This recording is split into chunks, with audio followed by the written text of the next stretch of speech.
Baik,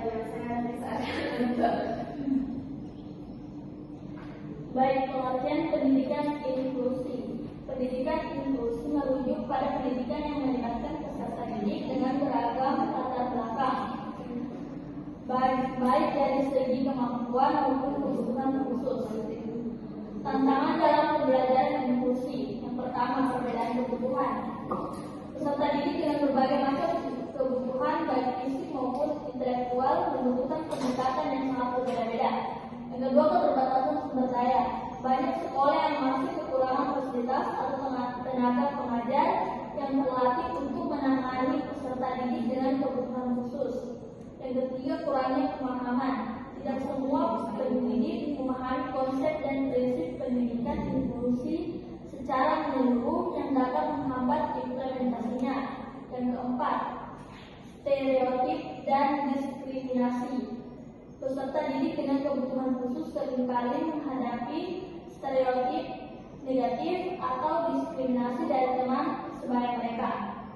Strategi pembelajaran peserta didik pendidikan inklusi. Yang pertama, pembelajaran diferensiasi.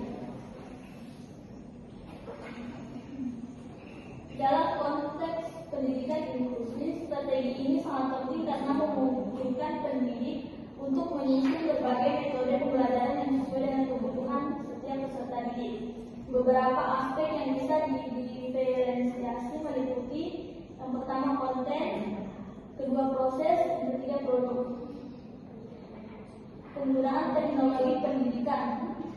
Teknologi dapat sangat membantu dalam pembelajaran inklusi karena menyediakan berbagai alat dan aplikasi yang dapat membantu peserta didik dengan kebutuhan khusus. Kemudian pembelajaran kooperatif. Pembelajaran kooperatif adalah pendekatan yang menekankan pada kerjasama antar peserta didik untuk mencapai tujuan bersama. Pembelajaran berbasis proyek.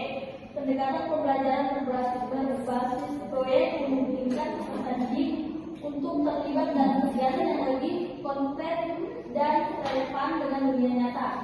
Kemudian pemberian umpan balik yang konstruktif. Dalam pembelajaran inklusi, umpan balik yang diberikan harus bersifat konstruktif dan mendukung perkembangan setiap peserta didik. Kemudian pemberian penyesuaian dan modifikasi kurikulum. Penyesuaian kurikulum diperlukan agar materi yang diajarkan dapat diakses oleh peserta didik dengan beragam kemampuan. Pendidikan sosial emosional. Membangun keterampilan sosial emosional sangat penting dalam pendidikan inklusi. Baik, pendidikan inklusi bertujuan untuk memberikan kesempatan yang setara bagi semua peserta didik untuk belajar bersama tanpa ada yang tertinggal. Strategi pembelajaran yang diterapkan dalam pendidikan inklusi harus memperhatikan perbedaan kebutuhan dan kemampuan